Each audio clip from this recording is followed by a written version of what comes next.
Morning વિદ્યાર્થી મિત્રો, અગાઉના લેક્ચરમાં આપણે એક સ્વાધ્યાય છે પૂર્ણ કર્યું સ્વાધ્યાય 9.1. તો હવે એના પછીનો સ્વાધ્યાય 9.2 જોઈએ. તો એમાં આપણે સરવાળો છે એ કરવાનો છે, બે સમય સંખ્યાનો સરવાળો. તો એમાં પહેલો પ્રશ્ન છે કે 5/4 + -1/4. અહીંયા પણ એક કન્ડિશન ધ્યાન રાખો કે જેના છેદ સમાન ન હોય ત્યારે એના લસા લઈને છેદ સમાન છે એ કરવા પડશે. હવે અહીંયા બંનેના છેદ કેવા છે? સમાન છે. તો અહીંયા કઈ લસા લેવાની કોઈ જરૂર છે નહીં. તો ડાયરેક્ટ લખવાનું કે 5/4 પ્લસ માઈનસ માઈનસ સૂત્રો યાદ રાખવાનું, પ્લસ માઈનસ માઈનસ 11/4. બંનેનો છેદ કેવો છે? સમાન છે. બંનેનો છેદ સમાન હોય તો એને આપણે શું કહીએ છીએ? સમછેદી. બરાબર? તો આ સમછેદી થઈ ગયું હોય તો 5/5 - 11/4 બંનેનો છેદ કેટલા લખવાનો? એકવાર લખવાનો. 11 માંથી 5 જાય એટલે જવાબ આવશે 6/4. મોટા પદની નિશાની. અહીંયા આપણે છેદ છે કેન્સલ કરવા પડશે. તો 2 × 4 2 × 6 એટલે આ 2 કેન્સલ થઈ ગયા. આન્સર આવ્યો -3/2. બરાબર? લાસ્ટ આપણે એક રકમ છે ભૂસીનાની કે 2/3 + 0. તો અહીંયા પણ 2/3 + 0 કોઈ પણ સમય સંખ્યા છે એમાં 0 કહીશું તો એની જ સંખ્યા આવશે એટલે અહીંયા જવાબ શું આવશે? તો કે 2/3. એના પછી 5/3 3/5 બંનેના છેદ કેવા છે? અલગ અલગ છે એટલે લસા લેવો પડશે. 3 ને 5 એટલે 3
55 9 ગુણ્યા 11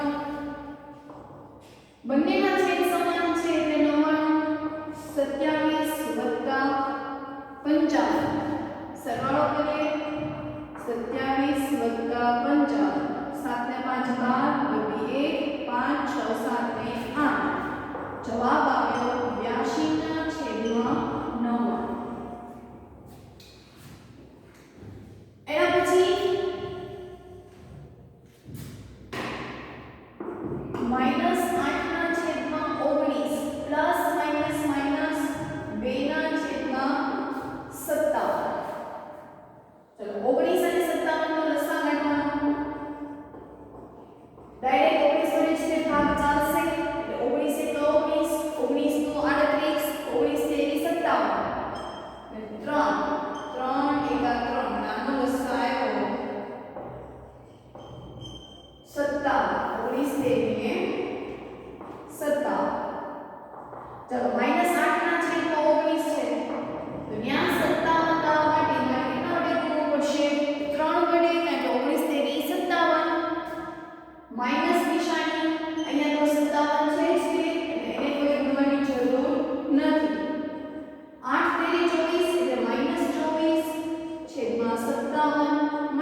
બંનેના છેદ કેવા થઈ ગયા સમાન થઈ ગયા બંનેના છેદ સમાન થઈ જાય એટલે સમછેદી બની જાય એટલે -24 -2 છેદમાં 57 માઈનસ માઈનસ પ્લસ 24 ને 2 26 મોટા પદની નિશાની છેદમાં 57 અહીંયા પણ છેદ ઉડતા નથી એક કામ કરે છેદ ઉડશે 13 × 24 19 57 ને છેદ ઉડશે ને એટલે ઈ એનો જવાબ છેદ ઉડે તો જ તેના છેદ છે કેન્સલ કરવા એના પછીનો મિશ્ર સંખ્યામાં આપી છે તો એને આપણે પેલા સાદા અપૂર્ણાંકમાં ફેરવશું તો સાદા અપૂર્ણાંકમાં ફેરવવા માટે પહેલા તો આ બંનેનો ગુણાકાર જે કોઈ જવાબ આવે એની આવે સરવાળો તો 3 × 6 ને 7 -7 વત્તા 4 × 5 20 માં 3 ના હોય એટલે 23 ના છેદમાં 5 દસા લઈએ તો 3 અને 5 3 × 3 5 એમને 5 × 5 એટલે દસા આવશે 15 બધાના છેદમાં 15 લાવવાના એટલે અહીંયા મારે 5 વડે ગુણવાનું ઉપર પણ 5 વડે વત્તા 23 ના છેદમાં 5 ઉપર નીચે 3 વડે ગુણવાનું 15 લાવવા માટે લસા છે શેની માટે હોય છે તો કે છેદને સરખા કરવા માટે હોય છે ખાસ યાદ રાખજો લસા છેદને સમાન કરવા માટે હોય છે એટલે છેદને ધ્યાનમાં રાખીને જે તે સંખ્યા છે એ ગુણવાની એટલે 7 × 5 = 35 ના છેદમાં 15 વત્તા 23 તેરીને 69 છેદમાં 15 બંનેનો છેદ કેવો થઈ ગયો સમાન એટલે -35 વત્તા 69 છેદમાં 15 ચલો minus plus minus minus plus minus 69 માંથી આપણે 35 ને બાદ કરીએ 9 માંથી 5 જાય એટલે 4 6 માં 3 જાય એટલે 3 અને મોટા પદની નિશાની મોટો પદ 69 છે જે પ્લસ છે એટલે જવાબ આવશે 34 ના છેદમાં 15 ચાલો 17 × 34 ને 5 તેરી 15 છેદ ઉડતા નથી તો ઈ એનો જવાબ બરાબર ખ્યાલ આવ્યો તો હવે એના પછીનો પ્રશ્ન છે એ જોઈએ જે આપણને બાદબાકી કરવાની સૂચવે છે તો જોઈએ એ પ્રશ્ન પણ તો હવે એના પછીનો બીજો પ્રશ્ન છે કે કિંમત શોધો એટલે બાદબાકીના સ્વરૂપે આપે છે પહેલો પ્રશ્ન છે એ આપણે સરવાળા સ્વરૂપે હતો હવે બીજો પ્રશ્ન છે એ બાદબાકી સ્વરૂપે છે તો પહેલો દાખલો છે કે 7 ના છેદમાં 24 17 ના છેદમાં 36 અહીંયા પણ બંનેના છેદ કેવા છે અલગ અલગ છે તો અહીંયા આપણે લસા લેવો પડશે તો 24 36 12 × 24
છેદમાં 63 અને 23 ના છેદમાં 63 બરાબર. હવે તો કે 23 ના છેદ કેન્સલ થશે તો 3 દુ 6 2 દુ 4 23 23 3 તેરી 9 3 દુ 6 69 આવે છે એટલે અહીંયા પણ આગળ છેદ છે એ કેન્સલ થશે નહીં. ઈ એનો જવાબ. એના પછી ત્રીજો પ્રશ્ન કે -6 ના છેદમાં 13. તો પહેલા તો આપણે -6 ના છેદમાં 13 માઈનસ માઈનસ પ્લસ 7 ના છેદમાં 15. 13 અને 15 નો લસાઅ લેવાનો.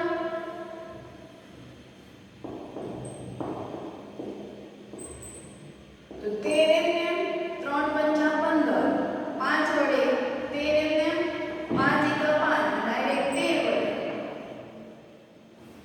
બરાબર. 3 પંચા 15 15 ગુણ્યા 3 સોરી 15 ગુણ્યા 13 0 5 એકા 5 1 એકુ 1 5 તેરી 15 બધી 1 3 એકા 3 ને 1 4 એટલે લસાઅ આવ્યો 195. કેટલો જવાબ આવ્યો 195. તો ચાલો -6 ના છેદમાં 13 તો આવેલું જ છે 195 લાવવાના છે તો કેટલા વડે ગુણીશું તો કે 15 વડે બરાબર. અહીંથી તમે જોઈ લો જો આના જે લસાઅ હોય ને એના વડે જ તે ગુણવાનું હોય. 13 રાખી ગયા છે તેના ઉપર આપણે રાખી દઈએ તો કેટલા અંક બાકી રહ્યા તો કે 5 અને 3 એ બંનેનો ગુણાકાર કરી નાખો એટલે 15. એવી જ રીતે જો અહીંયા 21 હતા તો 21 ને આપણે 3 વડે ગુણીએ જો 7 ગુણ્યા 3 21 આંગળી રાખી દઈએ તો કયો અંક બાકી રહ્યો 3 તો ઈ સંખ્યા વડે ગુણવાનું. તો આવી રીતે પણ તમે કરી શકો કે આપણને ખબર ન પડે કે કઈ સંખ્યા વડે ગુણવાનું તો આના જે છેદમાં આપેલો છે ઈ સંખ્યા અહીંયા સેટ કરી નાખવાની અને હવે જે કોઈ સંખ્યા વધે છે ઈ સંખ્યા વડે ગુણી નાખવાનું. એટલે અહીંયા 13 હતા તમે 13 ઉપર આંગળી રાખો તો 5 અને 3 એટલે 15 વડે છે ગુણાશે. એવી જ રીતે અહીંયા 15 આપેલા છે એટલે પ્લસ 7 ના છેદમાં 15 જો 15 આપેલા છે એટલે આ બે સંખ્યા આપેલી છે આંગળી રાખી દો તો શું વધ્યું 13 તો ઉપર નીચે 13 વડે ગુણવાનું. તો 15 6 15 એકા 15 15 તો 30 15 તેરી 45 15 ચોક 60 15 પંચા 75 15 6 90 એટલે -90 છેદમાં 195 વત્તા 13 સત્તા તો 13 એકા 13 13 તો 24 13 તેરી 45 13 ચોક 52 13 પંચા 58 13 ચોક 78 13 સત્તા 51 ના છેદમાં 195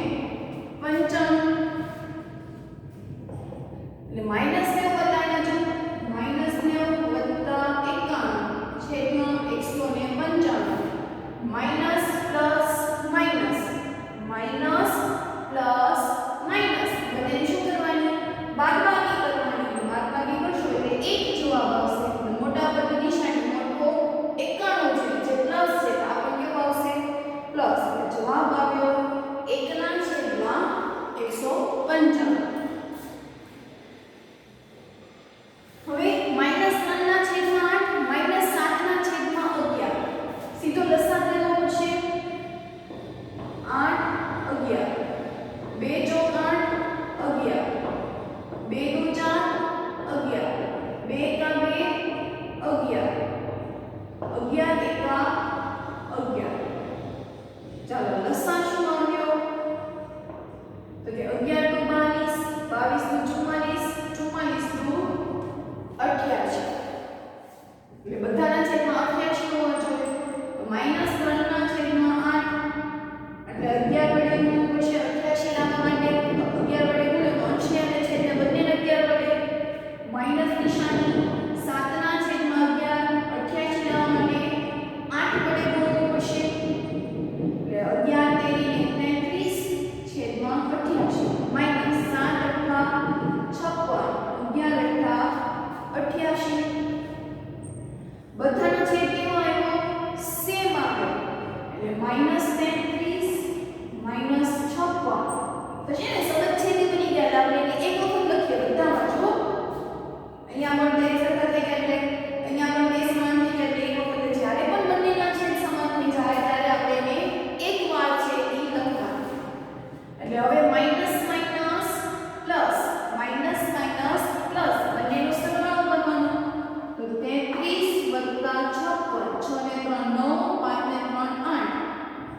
89 ના છેદમાં 88 મોટા પદની નિશાની મોટું પદ કોણ છે 56 જેની નિશાની કેવી છે માઈનસ અહીંયા પણ નિશાની કેવી હશે માઈનસ આન્સર આવ્યો -89 ના છેદમાં 88 બરાબર ચાલો એના પછી આપણે એક અંક છે એ મિશ્રમાં આપેલું છે તો મિશ્રમાંથી એને સાદામાં ફેરવીએ તો 9 * 18 = 19 -19 ના છેદમાં 9 -6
ગુણ્યા 3. જ્યારે પણ માઈનસ નિશાની હોય ત્યારે આપણે એને કાઉન્સ છે કરતા નથી, કારણ કે બે નિશાની કોઈ દિવસ એક સાથે રહે નહીં. કોઈ પણ એકને તમારે કાઉન્સ તો કરવો જ પડે. એટલે 3 પંચા 15 એટલે -15 છેદમાં 5 તેરીને 15 -15 કેન્સલ, જવાબ આવશે 1. ક્લિયર? ચાલો હવે આપણે ક્વેશ્ચન 3 છે પૂર્ણ કરીએ. તો હવે આપણે ક્વેશ્ચન 4 કે એનો ભાગાકાર સ્વરૂપે આપ્યું છે અને આપણે એની કિંમત છે એ શોધવાની છે. તો આવા દાખલામાં શું કરશું? તો કે ભાગાકારની નિશાની આપી હોય તો એને આપણે ગુણાકારમાં છે એ ફેરવી નાખીશું. ભાગાકારની નિશાની આપી હોય તો એને શેમાં ફેરવી નાખીશું? ગુણાકારમાં. એટલે જો તમારી નિશાનીને ગુણાકારમાં ફેરવવું હોય તો એના પછીનું પદ છે એ વ્યસ્ત બની જાય. ખાસ યાદ રાખજો, ભાગાકારની નિશાનીને બદલે જો ગુણાકાર લાવવું હોય તો એના પછીનું પદ કેવું થઈ જાય? વ્યસ્ત બની જાય. એટલે જે અંશ છે એ છેદ બની જાય, છેદ છે એ અંશ બની જાય. આપણે અગાઉથી વાત કરી હતી. તો -4 ભાગાકારની નિશાની જગ્યાએ ગુણાકાર કરો તો એના પછીનું પદ એટલે કે 2/3 છે વ્યસ્ત બની જશે. એટલે બની જશે 3/2. અને હવે તો એ ગુણાકાર જેવું થઈ ગયું.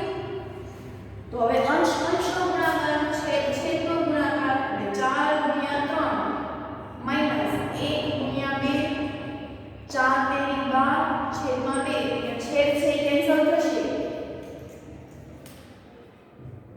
6 દુ 12 માઈનસ નિશાની એટલે 2 એકા 2 એટલે 2 કેન્સલ થઈ ગયા. તો એનો જવાબ આવશે -6. બરાબર? ચલો -3 ના છેદમાં 5. અહીંયા પણ -3 ના છેદમાં 5 નિશાની ગુણાકારની મૂકવું એટલે પદ વ્યસ્ત થઈ જાય. અહીંયા કાંઈ નથી એટલે 1 થાય. તો વ્યસ્ત એટલે શું થાય? 1 ના છેદમાં 2. તો -3 ગુણ્યા 1 છેદમાં 5 ગુણ્યા 2. 3 એકા 3 માઈનસ નિશાની 5 દુ 10 છેદ નથી ઉડતા એટલે એનો જવાબ. એના પછી -4 ના છેદમાં 5 ભાગ્યા -3 આપેલું છે. એટલે -4 ના છેદમાં 5 ગુણાકારની નિશાની મૂકવું, અહીંયા છેદમાં કાંઈ નથી એટલે 1 આવશે. એટલે વ્યસ્ત બની જશે. એટલે -3 છે એ થઈ જશે. અંશ અંશનો ગુણાકાર એટલે -4 ગુણ્યા 1 છેદમાં 5 ગુણ્યા -3 -4 ગુણ્યા 1 એટલે -4 5 ગુણ્યા 3 એટલે -15 માઈનસ માઈનસ કેન્સલ થઈ ગયા. તો જવાબ આવ્યો 4/15. બરાબર? હવે અહીંયા 1/8 છે. અહીંયા પણ એવું જો -1/8 ગુણ્યા વ્યસ્ત કરી નાખવું એટલે 4/3 થઈ જશે. અંશ અંશનો ગુણાકાર અને છેદ છેદનો ગુણાકાર. -1 ગુણ્યા 4 એટલે -4 8 તેરીને 24. છેદ ઉડાડવા પૂછે તો 4 એકા 4 માઈનસ નિશાનીને હમણાં સાઈડમાં રાખીએ. 4 એકા 4 6 ચોક 24 4 4 કેન્સલ થઈ ગયા. આ માઈનસ નિશાનીને એક સાથે ગુણાવો એટલે -1 છેદમાં 6. બરાબર? ચલો -2 ના છેદમાં 13 ગુણ્યા 1 ના છેદમાં 7. તો -2 ના છેદમાં 13 નિશાની ગુણાકારની મૂકવું એટલે પદ વ્યસ્ત થઈ જશે. એટલે 7 ના છેદમાં 1 થઈ જશે. અંશ અંશનો ગુણાકાર તો -2